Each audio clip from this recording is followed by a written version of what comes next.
hello to the new people who were able to jump in last month. Sorry, I missed last month's meeting. So thank you, John, for kind of taking the reins. Oh, you're welcome. So, yeah, excited to join in with you all today.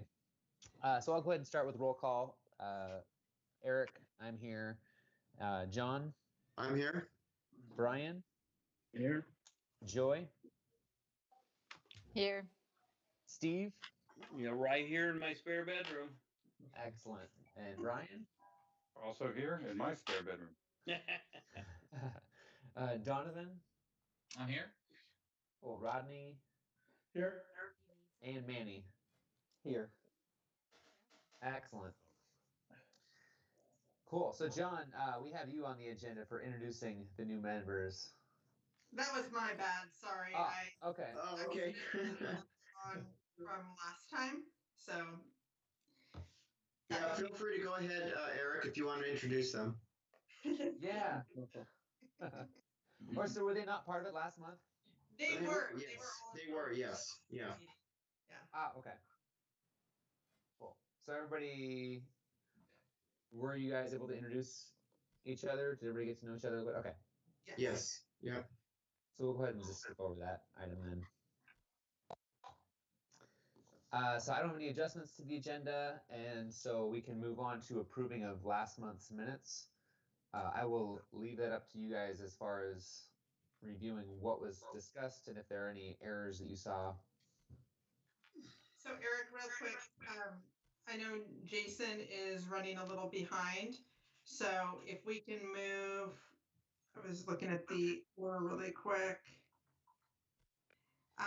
If we can do Craig's portion first, and then Craig can sign off the Woodhaven Park sandbox cover design, and then we'll come back to Cedar Creek Trail once Jason pops in. That would be great. Okay. Yeah, we can just slide him down whenever he's able to pop in. We'll go from there. Excellent. Any comments on the minutes from last month? No, none. No. Okay. Nothing. If they look good to everybody, does somebody want to move to approve them as is? Yeah, it's so move. Steve here. All right. So Second. Steve is following motion. Who's the second? Right here, Brian. All right. So Brian seconded. All in favor, say aye. Aye. Aye. Aye. And then any opposed? Okay. So we can move forward with that. We've approved minutes from last month as they are, and citizen comments. I'm unaware of any comments that have been submitted when we have none. Okay. So with that, let's jump to the Woodhaven Park update from Craig. Excellent. Kelsey, do they have a copy of the? Yes. So Okay. if everybody can go into the comments or the chat of this, I posted a link, and that will take you to the meeting page for this. And you'll see option 1 and option 2, so everybody can click on. So a little bit of background. Back when Woodhaven Park, the construction happened at Woodhaven Park, there was a tree over the sandbox area. It makes it's pretty tough to put a tree back in there, so we're looking at different shades to be able to put in there for some sun, taking the sun off the kids. So there's a couple different options that we've kind of narrowed it down to. There's a freestanding, which is 2 of the 15 by 15s by 8 foot tall. And that's probably around $22,000 by the time we rent fence, and we have $25,000 budgeted if we got to go that direction. We're looking at the green with a kind of a sand shade color, like a light brown, kind of a just like being kind of matches up to some existing playground structures. That doesn't sound good, does it, Kristin? No, I'm not sure. Kelsey, are you hearing that as well? Did you just mute everybody else? Maybe we should try that. So is that better? Okay.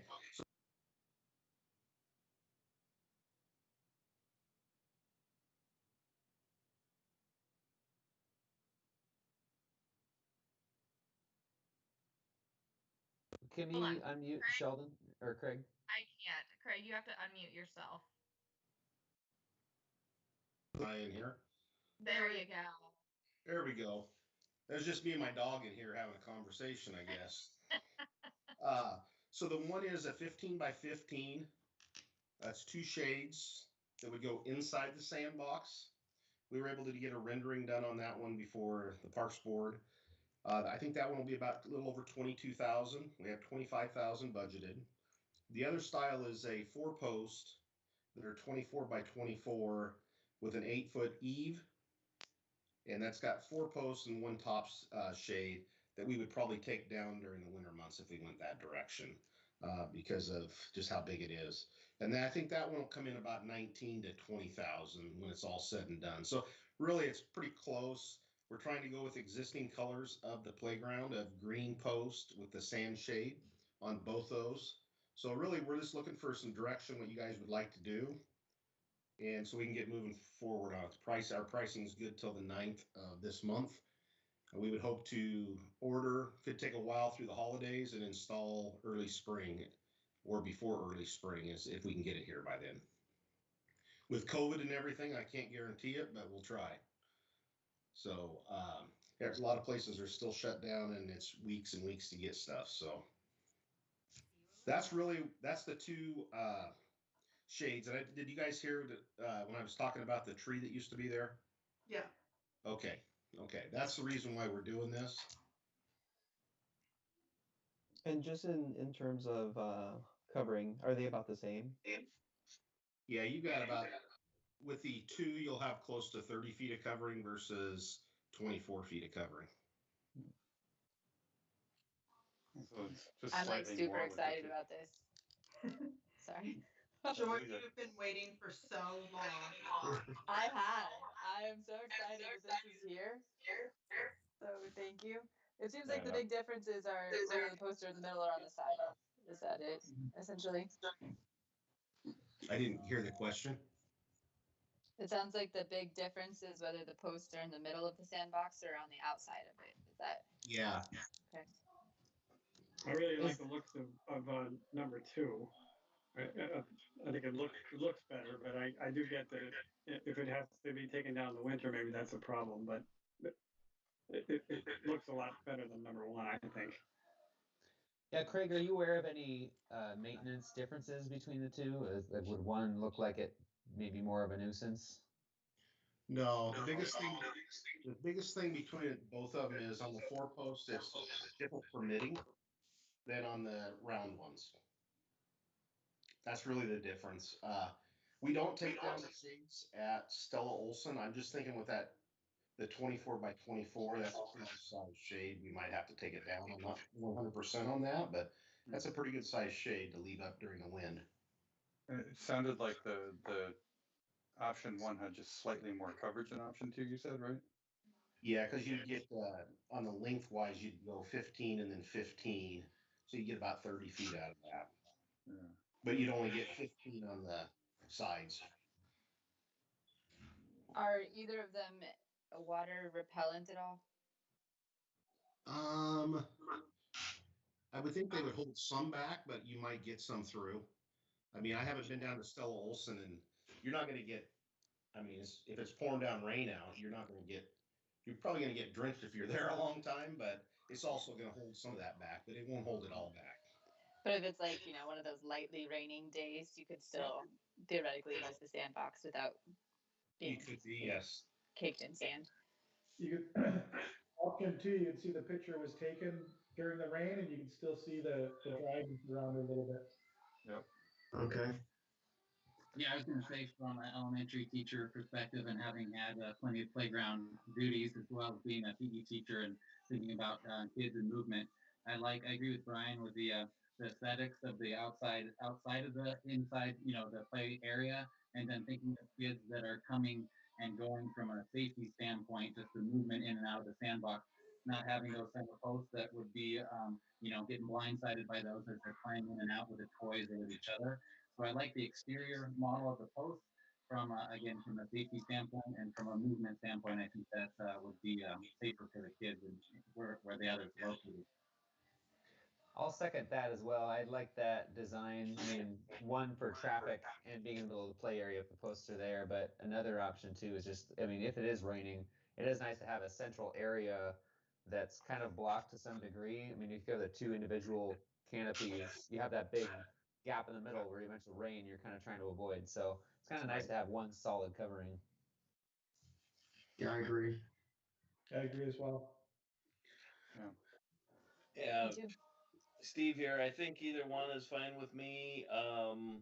The materials I've seen those made out of seem to perform real well over time.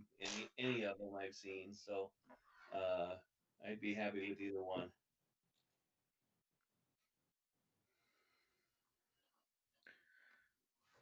Do they have Great. do they have the option of putting the kind of wind holes in them? It's like if the wind blows too much, it just pops open a circle on the top of it, so you don't have to take them down during the winter. That's what you get is what you see right there on the structures. And it might not, we might not have to take it down. It's not gonna, if we have to take it down, it's not gonna take us that long to take it down. So that's the least of my concern. I like the direction you're going, but I want you guys to be able to make the decision. And we'll do whatever you guys want. It doesn't really matter to me, but I like the conversation you're having and the reasons why you like the curtains. Craig, on the 4-post one, where would those posts be? Are they on the sidewalk? I assume obviously we'd still meet all of our ADA requirements, or are they actually in? They could probably have to be inside the structure right when you come in, Kristin. Okay. So where he does a corner. Because you got that sidewalk that comes down on the one, yeah. Right, and I would think that would actually be a bigger safety issue, having them up on the sidewalk, potentially with people riding bikes and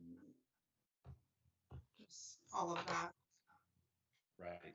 On the sidewalk, yes. Yeah. So to confirm, the 4-post would not interfere with the sidewalk? That we would try to not put it in the sidewalk, but it might have to go inside the actual sand structure. Okay. Well, does anybody have any other input or questions? I think it'd be easy enough to just open up to a vote. It sounds like we're pretty heavily leaning towards option B, but I want to give everybody opportunity to speak if you want to add more. I don't have any more comments about this, but I do have a comment for Craig when we're done talking about this, if that's possible. Yeah, so let's go ahead and vote, and then we can pose that. So let's say all in favor of option A, say aye. Okay, all in favor of option B. Aye. Aye. Aye. Aye. All right, so unanimous towards B. That makes that easy. All right, Steve, did you want to pose your question? Yeah, I just wanted to pass along to Craig and for him to pass along to his staff. We all know that the work that the city's been doing for the school district or at the schools is coming to an end. And I just want to pass along certainly my appreciation for the work that they've done for years now to make those fields probably better than any school fields we'll find in the state. And keeping them well and good, just like they were a city park that they were maintaining, and just wanting to thank his crews and show our appreciation for what all they've done for all these years. Thank you, Steve. It's I just hope they continue to get maintained like that. There's been a lot of effort that's went into them. These fields in Sherwood are in excellent condition, and it'll be a shame if it doesn't stay that way. That's all I'll say about it. And I'll let them know. But the school grounds, I know what the school grounds look like when we took them over back in 2012, 13 to what they are today. we've done the same things in the fronts. I just hope that that's what the community, we've got a lot of compliments from the community over the years. I just hope that that's how they stay. But you know what? The city's just not going to be in the business to do contracting work either. So I understand that. Thank you. Thank you. Yeah, thank you, Craig. And thank you for the broom at Woodhaven too, by the way. What's the broom at Woodhaven? Yes. Excellent. So Kristin, I got a couple things. Do you want me just to do the report while I'm on here? That'd be great if you're good with Okay. that. Yeah. You already took care of the Woodhaven stuff. Lights will be going up around town for the holidays, even though we're not having the big thing that we do in December. So I also want to let everybody know our parks and facility supervisor has taken another job somewhere. He's been with the city for a little over 20 years. So it's going to be a big loss. And so we'll be opening that recruitment here in the next probably month. It could take us 2 to 4 months.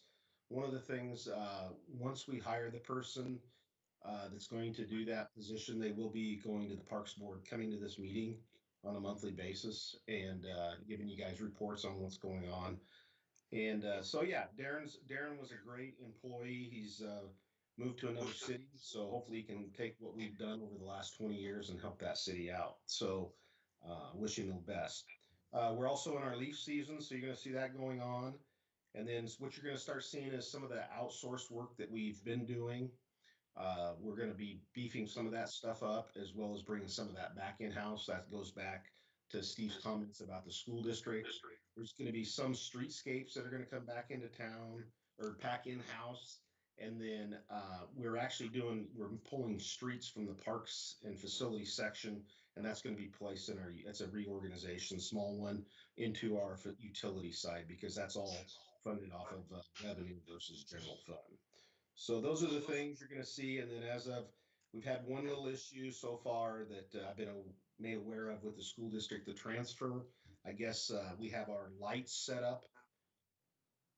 It was all through one account because it was maintenance, and the district went in and made some changes. And of course, Snyder Park, our field lights are on that too. So I think we've got that taken care of, though, and we've moved that off the account. So if there was any issues, we apologize to the community for that, for Snyder Park's lights being delayed from when people are playing tennis and stuff like that. So, but as Steve mentioned, that'll all take place on November 6th. The school district will start maintaining their own grounds. So, and that's really the update for the month. Any questions on the park side?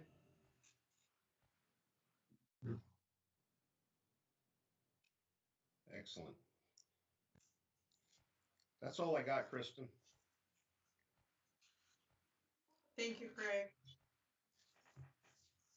We'll let you're welcome to hang out, of course, or Craig's technically on vacation today. So thank you for joining us. Hey, no problem. I'm glad we got the Woodhaven stuff taken care of. We'll get it ordered, and as soon as we can get it up, we'll get it up.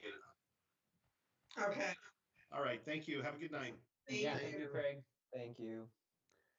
Excellent. I see Jason Waters jumped on. So Jason, do you want to hop in and walk through the Cedar Creek Trail update for us?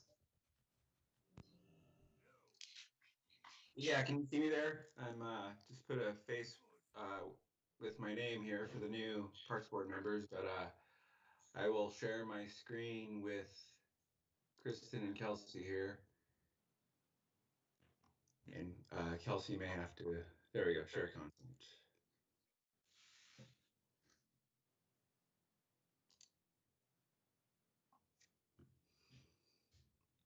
Does everybody see a black screen there? Yes. Yeah, for me it's blue, but yeah, it looks just like blue. I it's see blue. All right, there we go. There it is. All right, I wanted to give you a brief update. We got new members here, and I just wanted to give a history of the project, and it was actually very helpful for me to go through what's being done on this project. Purpose of today's meeting or presentation is to explain the context of the Cedar Creek Trail within the regional trail system, discuss previous efforts by the city, including the preferred alignment that was identified using federal funds, the same federal funds that were issued for the current project that we're discussing tonight, to describe the scope of the current project and scope changes over the years, discuss the status or health of the current project's budget, provide an update on the design and construction schedule, and then list any risks that you may want to monitor moving forward. And those are more issues that are out of my hands that are maybe ancillary to feeder trails and things like that. And then have a Q&A session and just give you a link to the project webpage. So Cedar Creek Trail in the regional context, what is the Cedar Creek Trail and where is it located? I describe it best as the West Fork of the Ice Age Tonkin Trail System, and that was mapped out by Metro in conjunction with cities of Wilsonville, Tualatin, and Sherwood. It can also be described as the regional trail system between Southwest Oregon Street at Southwest Tonkin Road and the National Wildlife Refuge to the west. And here you can see it. Try to get my cursor. This is the area. The regional trail, as Metro defines it, follows this route. This is kind of the area that we studied with federal funds to kind of give a recommended alignment. And then ultimately it terminates up here at the National Wildlife Refuge. So when you hear Cedar Creek Trail, it's points A to Z. So history of the trail. Initial vision, it was called the Cedar Creek Greenway Trail Project. I think we started seeing it pop up in old documents in the mid-1990s. The city received some funds from ODOT back in 1998. And then it started becoming more well-defined in 2005 in the TSP, where it's been ever since. And 2009, the city did a feasibility study that looked at regional trail along 3 segments, and that's from around Old Town to the highway to Edie Road, and then Edie Road to Roy Rogers Road. So those are the segments in the feasibility study. So pause for a second to get a drink. In 2012, the city applied for and received $5.1 million in regional flexible funds. Those are federal highway administration funds, and for certain segments of the Cedar Creek Trail. And that does not include the approximately 11% local match. So in all, it's about a $5.8 million between the 2 projects. So in 2013 to 2017, the city used some of those funds to do a planning project that identified a preferred alignment between the highway and Edie Road, and then Edie Road, and then Roy Rogers Road. The current project that we're going to discuss tonight during this time is also advanced to kind of the 30% design phase, between 30 and 60%. And then 2008, I was handed the project, became the project manager, and we had some changes at ODOT, and we kind of reevaluated the project and realized that we had way too much project to deliver for the $5.8 million that we had, or 5.6 or so left after the planning project. So we initiated a project change request through FHWA and more or less reset the project for the design and construction phase. I can show you. I hope this kind of describes the 2 federally funded projects a little bit better. Project 1, this is a project still underway, and I'll talk about that more, and that's project 2 that did the preferred alignment. And it shows where the federal funds were applied. This was the unknown area. And the reason for taking this only to 30% is because this did not federalize this whole aspect. If we took this and produced shovel-ready plans, then we'd have to follow all of the environmental permitting requirements. So we split the project into 2 separate areas so we could really provide a deliverable project. So initially, the current project that we're going to talk about tonight kind of was overcommitted on what it could do here. More or less, the intent was to start here at Meineke Road and provide a complete regional trail system all the way over to the Oregon Street roundabout, which, as the city found as it designed and worked its way through the project more and more, the American with Disabilities Act standards and requirements really went from just a signage and pavement striping project to full street improvements here. They wanted curb and gutter and things like that. And the same goes for Oregon Street. Instead of just a simple, throw down an asphalt path, which the city had assumed and ODOT reviewed and approved, there's railroad right of way, so it just started to dovetail out of control. And when we got the project in 2017, we kind of necked it down to a much more deliverable project. And what we're talking about now is starting here at Stella Wilson Park, kind of where that drop off is that was never connected to this parking lot, and using the parking lot to get folks through here, but really starting our Greenway project here at the north end of the parking lot and providing a full connection up and around and then onto Southwest Alexander Lane. And then we're hoping the bids come in on budget like we hope, or we're estimating, and we can get the crosswalk improvements added to the north side of this intersection. So that is the current project that we're almost ready to bid. So I'll talk about that more now. Just pause for a drink here. All right. So just wanted to go over some primary goals of the current project for the new members. The primary objectives are really straightforward. With the federal funds, we can't do a whole lot. It's just to get the easements to get between the park and the highway, to get the environmental clearances and permits to construct the regional trail using federal funds, and then actually construct the trail. Some of the features we're adding, they aren't much. Metal benches and litter receptacles at day of opening, and really just to provide a conduit raceway for potential low-level lighting or communication facilities to get across the creek. But we really didn't have a whole lot of monies to provide low-level lighting, plus the Parks Board and the project steering committees elected to not do that because of environmental concerns, and the city can revisit that later too. Some features, aspects, amenities not provided by the current project. There won't be any pet litter waste stations. There, again, won't be any low-level pathway lighting. We're not providing any local feeder trails, which we've discussed many times before, and I think we're going to revisit maybe providing one of those with our next CIP plan update for next fiscal year.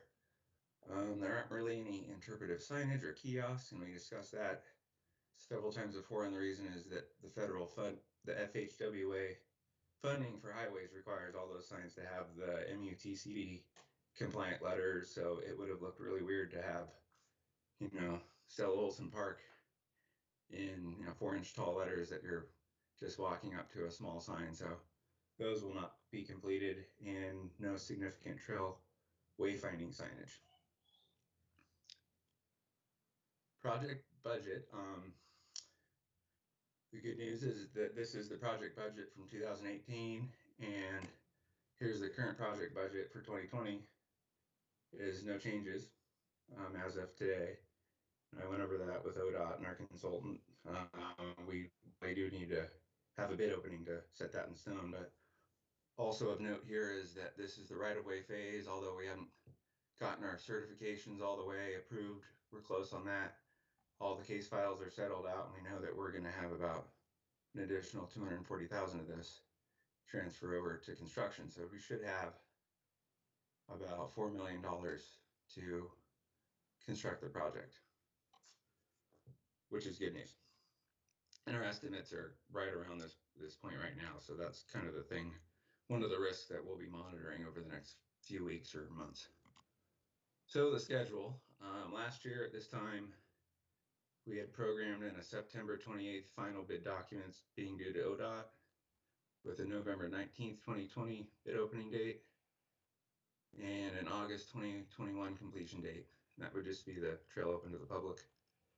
This year, as of today, and we had a coordination meeting today, so this is fairly accurate, although I'll be monitoring this closely, and we will together.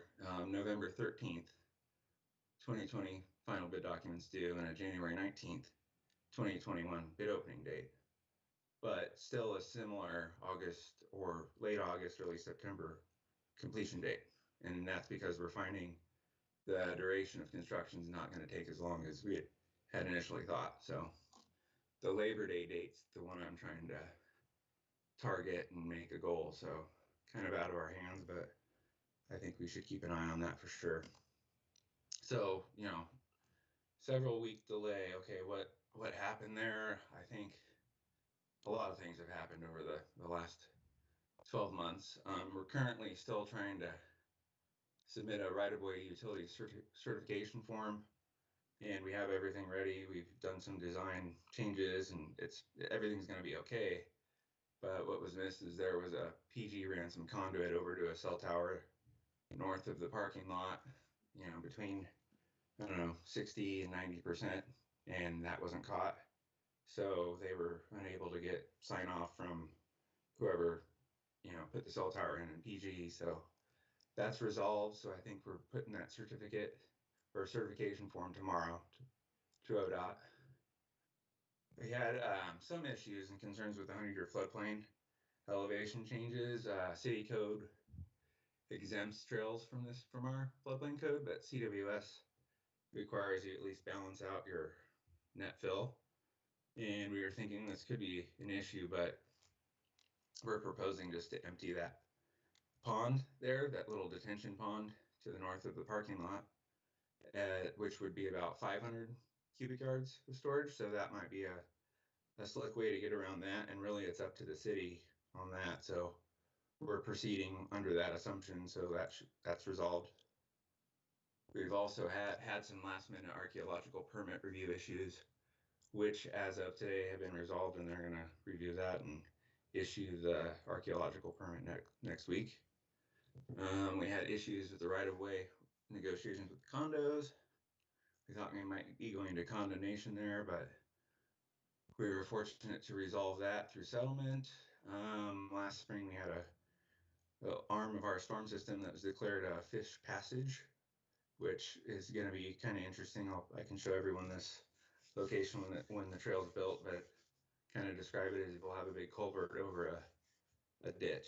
It's kind of what the only way around it was to redesign, do some additional design work there.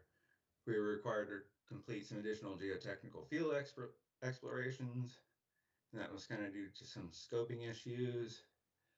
We worked through some migratory bird treaty act permit issues, and I discussed those a few times over the past few months, that we were really just wanting to piggyback on the county's MBTA permit.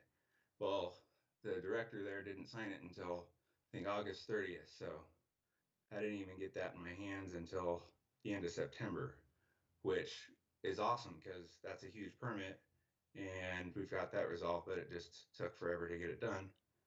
And then there were other things like the COVID-19 pandemic. All of the ODOT staff got pulled off for fire contracts. I've had to kind of sneak some non-contributing funds over to the consultant to keep it on the fast track. I mean, it's just turnover at the project team delivery level, and the firm that did the project got bought out. So although it seems like it may be a huge delay for the project, I'm not at all concerned with not having a deliverable project. We've gotten over all the big hurdles. We just got our environmental documents submitted over to National Marine Fisheries Service, so there's no real hurdles for me to report on the schedule. There's just bad news about we didn't hit the schedule that we came up with before the world changed. So risk management items, kind of pose the question here. There's specific things you might want to keep an eye on. Most of the stuff the city staff will take care of, but one of the things is with the Migratory Bird Treaty Act permit, the county kind of wants us to do some early clearing out of due diligence. Just, we know the project's coming, there's blackberry bushes, why wait to let it all get overgrown? So I'll follow up with my department manager and see what we can do there. I doubt we have the resources to do that ourselves, so I'll be seeking some bids to potentially get that done, or even combine it with survey staking, because all the stakes are gone, and we'd really like to have those for bidders too. Another thing to track is the features and amenities not funded by the current FHWA project. I'm not really tracking those or progressing those, but we'll be discussing those internally, but certainly those are something for you guys to keep an eye on. And then the last two items are I think obvious. Next month when I'm back here, how's the schedule doing? are we on track for those due dates, and how's that, old budget still looking that we think might work, but, once the bids are open, are we squared up there? So those are the 4 main items that I would track if I were on the Parks Board. And that's just kind of a map of the project that we were actually able to deliver here on Project 2 to Olson Park, kind of fix the problem we have there. This will be interesting just due to the grades. That's another thing that happened on the project. ODOT's whole interpretation of ADA standards changed in 2018. And so what we thought we could get away with here 2 years ago, we can't. So there'll be a fair amount of ramp landing going up here. And we'll revisit that during construction to see if we can do anything about that. But I just wanted to provide the new Parks Board members with a map of the project that we are still delivering. And question and answer, this is a link to the city's webpage for the project. I'm hoping that when the current project's done that we can keep this and just make it for the entire Cedar Creek Trail system, and we can have our subcomponents after that. So that will be my recommendation, and I'll open it up for questions. So Jason, can you go back to the schedule, if you wouldn't mind? I mean, from what I think you're saying is there's some minor delays, but it should not impact the end date. Is that correct? We're hoping there's no impact on the end date. I think before we had a little about 6 weeks afloat in there. We had about a 10-month duration, and we knew we'd be done if we started it, before Election Day. We'd be done by Labor Day and school opening, 100% no doubt. And now I'm like, there's a possibility it might not be done until the week of school or the week after school. And I have to talk to ODOT when they get this in their bidding queue and their construction guys of how quickly do we think a contractor can get it done. And we can start calling around to contractors and just have them look at it and get an opinion before we do that. But I'm saying a bunch of delay on the front end. It looks like 2 months, but the result is a couple weeks on the back end. Okay.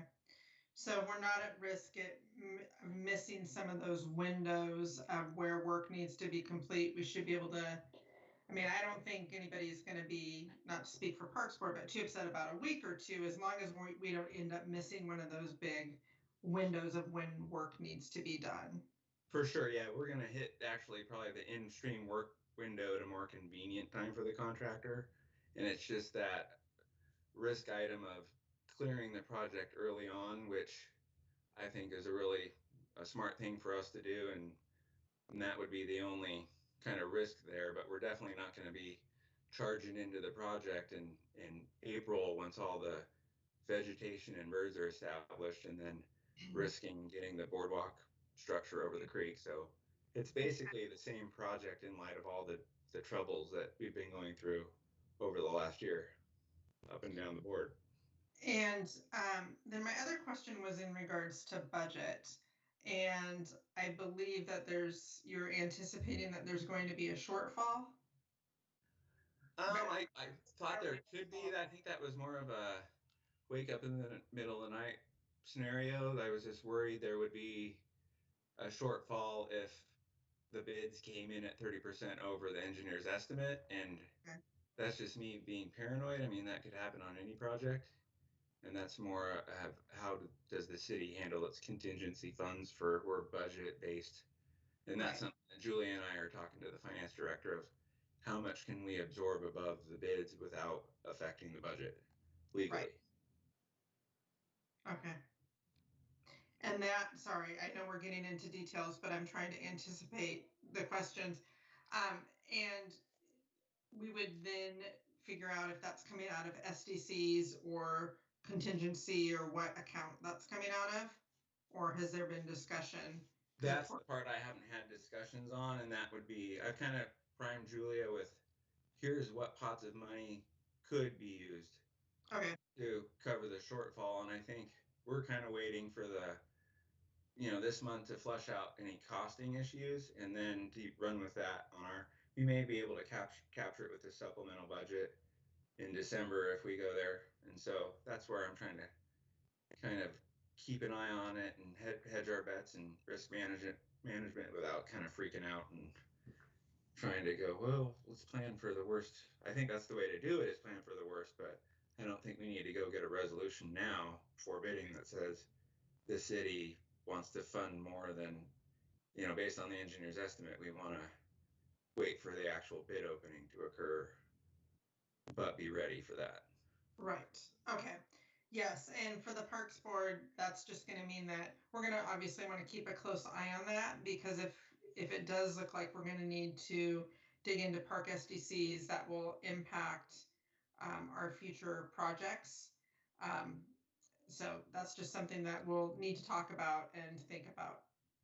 Yes, I'm sorry. I think we'll be able to get a clearer picture on this in December, and that was what Julie and I were discussing. I think there's still some of the county TDT. This is a transportation eligible project and parks, and so and some storm stuff too. So I think we can get creative, but really the engineer keeps saying, I think we might be able to make the budget that I just showed you, and I'm like, wow, okay.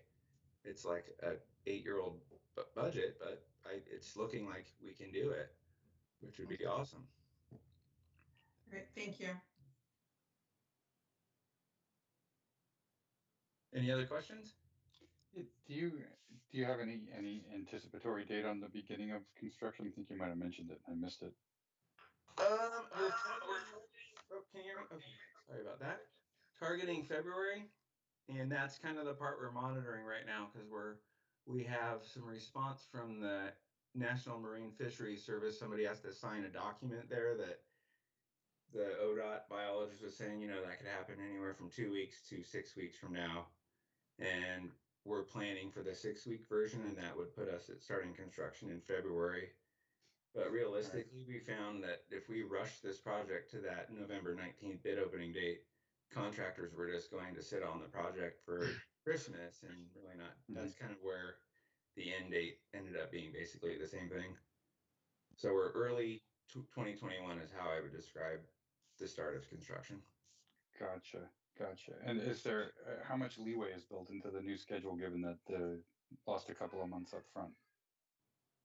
Not much. I would describe there being no leeway left in the schedule whatsoever. And right, to make that August-September date. Yeah, and I would be upset if I came back to you that we're pushing it past what I've described in here any more than 2 weeks, or we need to be under construction in late February. Right. But that's the reason the county wants us to pre-clear the project too, because they've been through this before where things don't go as planned, and that's what the director there was saying was, just get it cleared, and I think you should be good regardless if the project starts in February or March. So that's what I'm going to be doing, everything I can to get the whole project limits kind of cleared out of Blackberries kind of now until February would really help. And then we've got ourselves a deliverable project. I'm feeling really good about this. Nice. Cool. Looking forward to it. Yeah, me too. A lot of us are can't wait for the ribbon cutting. I live right around the corner from one of the ends of that trail, so I'm pretty excited. Yeah, it'll be awesome. Any other questions? Yes, I do. So my understanding, you had mentioned due to the budget that there are no feeder trails. Is that correct? It's just the access from Snyder Park to Highway 99? No feeder trails installed using federal funds is the way I would describe it. I know that we're talking amongst ourselves, and I believe you guys and the electeds in where we're going to put a feeder trail potentially, because we don't want to just build it and then have everyone else tell us that there's no feeder trails attached to it. We're just not using the federal funds to construct the feeder trails. I think the point I was making with that slide. Okay, so there's potential that we could add them later on in the future, because I would assume that being the fact that that trail will be used for students either coming to school or home from school, that they'll be creating their own little pathways out into their neighborhoods. So if there are some direct feeder trails in the future, that's definitely going to alleviate some of that trails that they may be creating on private property. Yeah, but for sure, they're inevitable that those trails are going to happen. And I think the one that we're looking at already being there kind of is that one up towards the Southwest Sherwood Boulevard where everybody cuts through to the senior center already. But as far as feeder trails, that's something that I think we're going to need to start discussing maybe in a few months. And I've got, as this project keeps getting closer and closer and underway, I think that question is obviously going to keep coming up. But we've tried to get up to the Southwest Sherwood Boulevard, but it was again the ADA issues getting the trail out of that floodplain corridor and up and out onto the Glen Eagle area and quickly because it rises like at a 20% slope. Okay, thank you.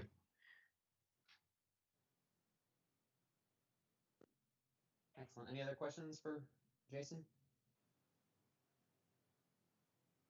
All right. Well, thank you, Jason. That was a good, thorough kind of walkthrough in history, and it was kind of good going back and reminiscing on all the steps we've taken. Yeah. It's been quite a process. Are you guys going to have a December meeting? And if so, I mean, you don't have to answer here, but I would like to circle back on the budget and the schedule there, just for you guys as the sponsors for the project. So you're. Yes. So Jason, we're going to talk about the December meeting because we are planning on having a joint work session with council to go over the Parks Master Plan on December 1st. So, but there may be, we need to talk about the schedule when we need to make a recommendation on the Parks Master Plan. So you're welcome to hang on and see where we go with that. And if not, I can let you know. Oh, you can just let me know. I'll hang out for a little bit, but I'm flexible. I'm okay. Willing to go whenever, and I'll be around working. I'd like to present in December and January, just since where the project's at. But you just let me know. Don't worry about me. Sounds great. All right. Thanks a lot, everybody. Thank you. Yeah, thank you. Excellent. So let's move on to the Parks Master Plan update for Kristin. Yes. So, as you all, I'm sure, remember, I guess that was last month or 2 months ago when we looked at the Parks Master Plan and made some comments. And then it was also forwarded to City Council. And we had a work session with them and staff did and talked about what changes they might also want to see. And what I'm taking as actually very good news is what came out of it. They agreed with a lot of what you all had said about improving connectivity, more emphasis on trails, but especially the mayor wanted to see us dream a little bigger and have more projects on the list and have some more options out there. So we have shared that information with the consultant, and one of the examples of that would be we talked about the need for a sports complex or the increased need for the sports complex potentially now that we don't have the school district fields. So that may have moved up higher on the list than it was, say, a year ago when we were talking about it. And we were feeling as if we probably had a good amount of fields in the community. We could use more, but it was adequate. Now that we don't have the ability to schedule those fields, I think that probably raises that need and puts more of a demand out there to make sure that there are fields for the community. We also talked about that not just being outdoors, but also being indoors and potentially as a field house, having multiple fields. So that right there would be a much larger project and one that we could really beef up, but he did want to see us add a little bit more in there. There was also some work to still be done about the current Robin Hood Theater parking lot was the other project that we talked about. And there's been some conversation about making that into some sort of a festival plaza that would serve as a location for gathering and for festivals. But then when it's not being used for that, it could still be used for parking. So it might have some sort of a finish that was compatible for both uses. So those are the two big projects that I'm remembering that we talked about. We shared all of that information with the consultant. They're going back and making some tweaks and should have a new draft to us with any changes and all the changes in the next couple of weeks. And then what we would like to do is have a joint work session with the city council on December 1st and invite all of you to talk about it, see if it's to a point where we're good to go, what other tweaks and changes might need to be made, and then after that, we will then wait and take it to Planning Commission after you all have a chance to vote on it and make a formal recommendation to them. But if we were going to make a formal recommendation to them in December, at our December meeting, that would be December 7th would be our regular meeting. So that doesn't give a lot of time after the work session with council on December 1st and your Parks Board meeting on December 7th. So what I don't know is what changes we're going to see and how happy we're going to be with them, if it's going to include everything we want. So we can pencil it in, and if everything looks great, we can move forward and still plan on meeting on the 7th. Like I said, you'll have a draft ahead of time, so we'll be able to get some indication. Or we just say, we want more time, we want to make sure we're getting this right, and we actually push it to January. And Russell is on the call as well. So Russell, if I missed anything from that council work session or any other feedback that they had, please chime in. No, that was it. All of the comments that the Parks Board made about where's our connection to trails, where's the map, where's all of that, the city council agreed with. And I was there in the meeting, and well, virtually in the meeting with Kristin and everybody. And the mayor said, well, okay, it's pretty good, but it's not big enough. And he just really wanted, to like, well, what could we do? He didn't say if we didn't have any budget constraint, but he did say, think bigger. He said, think outside the box. And it was all positive. It was all great. He acknowledged that, we have a great park system. So let's think creatively about how can we enhance it? But, we have to think that, eventually Sherwood's going to get bigger, more people were going to move here. So let's start planning, should we put some money aside and get some land over on near the high school for a big park? And it would be maybe like Stella, not but a Snyder Park level of park. It would be a big, big park on the other side of town. That's planning big. But we need to think through some of those things, and all of the little comments about the maps and all that stuff, the council agreed with you completely on that. So no, Kristin, I think you nailed it. Okay. Yeah. And just a reminder that just because it's on the list does not mean it's a project that we will necessarily be able to do. But this is kind of dream big. What's everything we may want to do?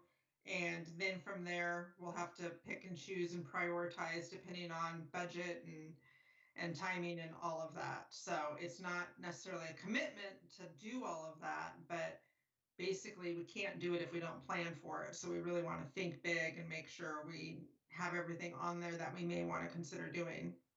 And it's not just the city, but something the mayor pointed out, and this is pretty typical with federal funds, for example, unless the project is listed, as something you aspire to do in some sort of a formal plan, it's more difficult to get funded at the federal level.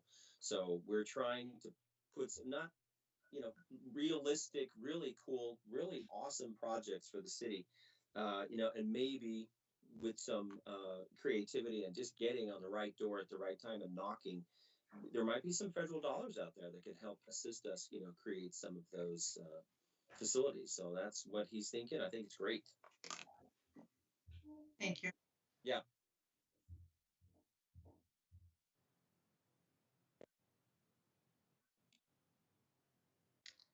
Any other thoughts?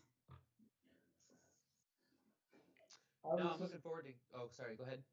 I was just going to ask when are we we presenting different ideas, or is that being done by that consultant, or what's the ask, I guess? So currently the consultant's taken all of the feedback they received from Parks Board and from council and is trying to incorporate that into some of the areas that we had said, you know, more trails, more connectivity, think about this with the sports complex. So I don't think we're not necessarily asking, saying, is there anything out there? What else do we want? What else do we want? But we're just trying to grow some of those ideas and go back to some of the surveys and some of the data that we have and make sure that we have everything represented in there. So right now, the ask is just, it's more letting you all know that in the next couple of weeks, hopefully in the next 3 weeks or so, you'll be seeing an updated plan with updated changes. And then the question will be, where are we at now? Is this representative of what we want it to look like? And does this have everything we want to see? And then we will have a joint council work session to discuss it. And I'm sure council would love to hear from all of you as well and make sure that everybody feels good about the project. Yeah, and I think I mean, it might make sense to have next month's meeting as like just a tentative placement. I don't know that we're going to see everything we want to see. It seems like it's been an iterative process so far. So I wouldn't be surprised if it's a continuation of that, but much closer than what we want. So I'd maybe just keep it as a very loose date, knowing that in my mindset, if it's not quite at the level, we just bypass December's meeting, pushing to January, knowing we're expecting another iteration before we can actually review it as a board. Sounds good.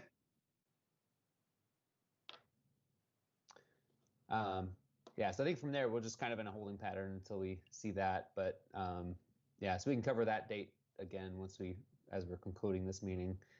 From there, we are ready for council updates from Russell. Thank you, Eric. Just some quick updates. I met with Joe Gall, or we had our meeting over Zoom Teams this afternoon. And the Alfresco program that has been pretty popular, you know, with the tents and out on Railroad Street. We got information from TVFNR that the restriction that tents could only be up a certain number of days in a row, and then they had to come down.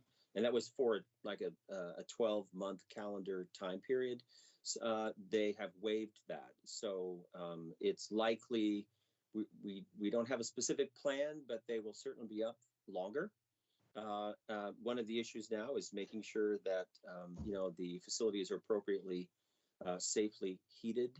But Joe is working on that right now with TVFNR, trying to get some clear instructions about what's allowed, what's not allowed. So we'll have the tents and alfresco dining at least for a while longer. So there's no specific end date to that, but that's good news. That's good news for the local businesses that are participating in that.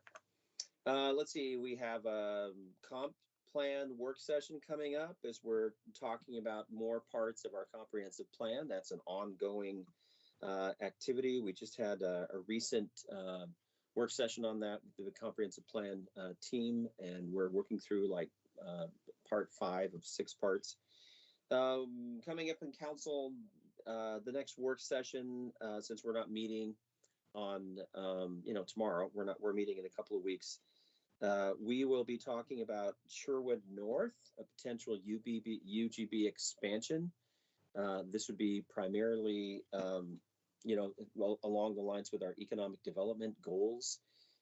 And it would be around, the Home Depot area, both sides of 99. I don't know all the specifics, but that's why we're having a work session, but that's coming up.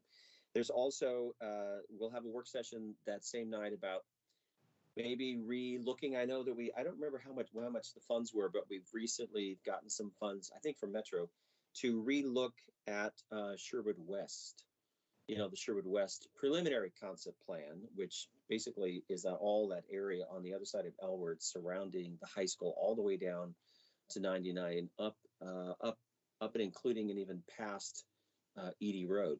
So that area, that original vision, that original plan, is it outdated? Is it still relevant? Because at the time we didn't anticipate an 80-acre high school campus going into the middle of it. We anticipated maybe a couple of smaller pockets of schools, but so we'll have a discussion about that in a couple of weeks as well.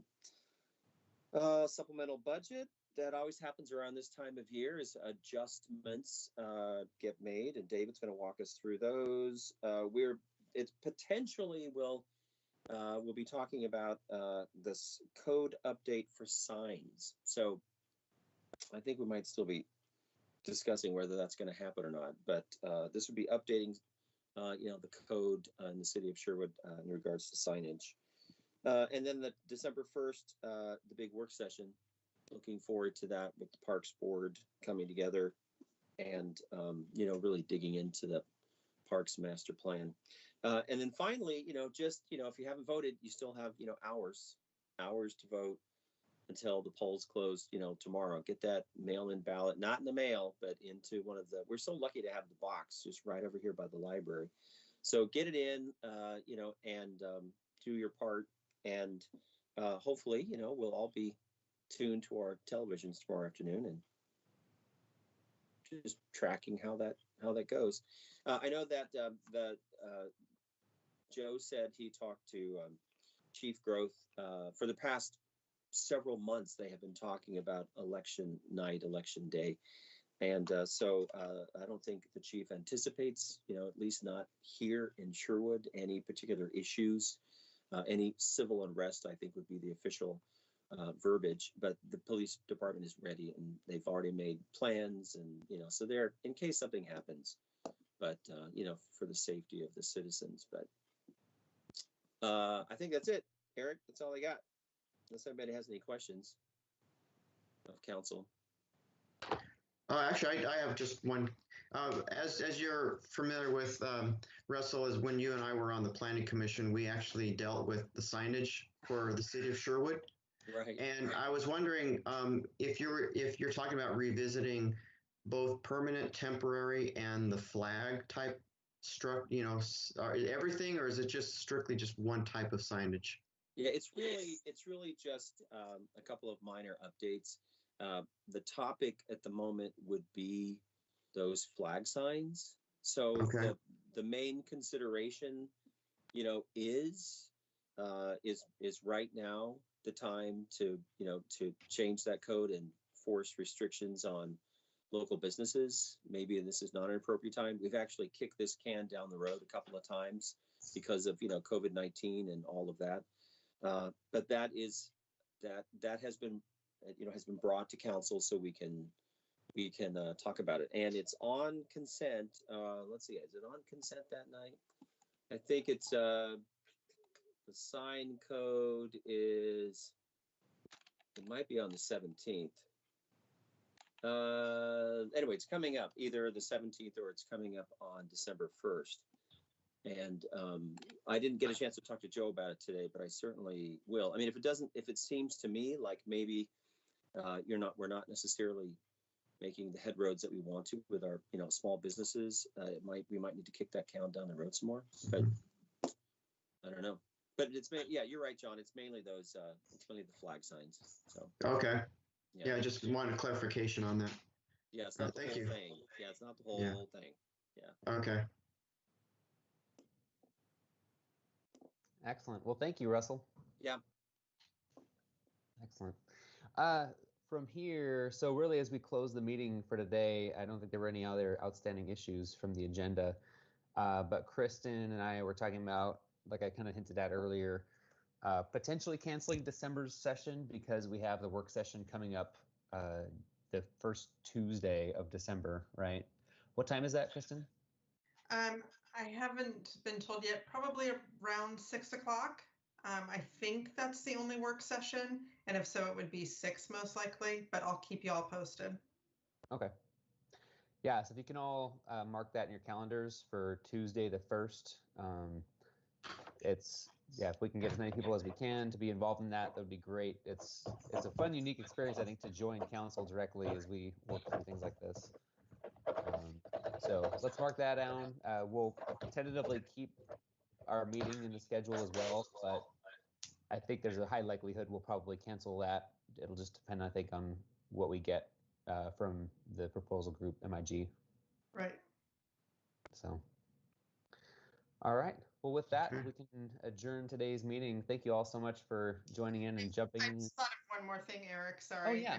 It's under other. I just wanted to give people a heads up really quick that with some of the guidance changing, we are doing more at the field house. So if you hear about that, we're actually opening the field house back up for some rentals. Softball actually just started yesterday, going in there and having some practices. There's certain guidelines that, of course, they'll have to follow. And then also soccer is allowed now, as long as you're wearing your mask.